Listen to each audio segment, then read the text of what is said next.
Okay, here we are back again. What looks like 3 weeks ago.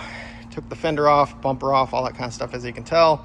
Opened the harness back up because honestly, you're never going to do all of this work that I've done and then patch in some new stuff. I'm just going to tie it all in the way it's supposed to be tied in, which means I have to open all that back up and change it. So that's really cool. AC lines are gone, heater hose lines are gone because I need to redo all that stuff. Lines are pretty easy. However, I am missing a number 1045 to go up here. I have the number 645, but I don't have the number 10. So this is the AC line for the high pressure. The low pressure, I'm waiting for a fitting to come in. Hopefully Amazon comes through with that. It'll be here tomorrow, hopefully, crossing fingers. But the other cool thing is all the wiring for this is now just this right here. This plugs into the back of the fan area. This relay I'm going to mount up here. It looks a little bit like a mess, but it's not. All this will go through that.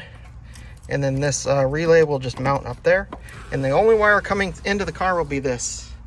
And it just goes over to, that goes to the ignition.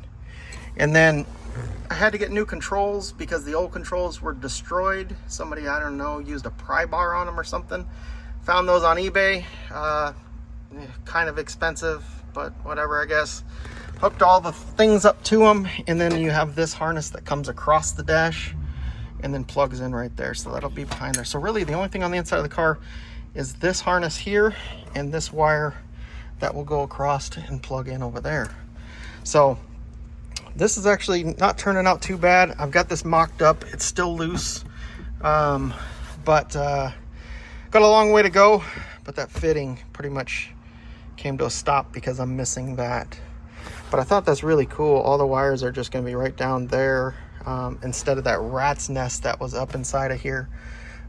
These new systems are really quite nice.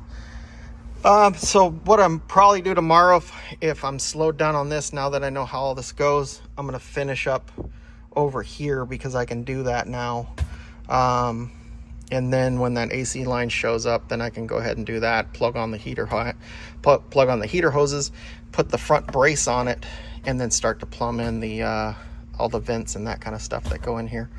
But I can definitely work on that tomorrow and get that buttoned up some more. There's a few wires hanging and stuff. It's all quite organized. I just need to do the finished attachments and that kind of stuff. I didn't want to do that until I knew for sure what I needed for this system, which isn't much because most of it's on the outside.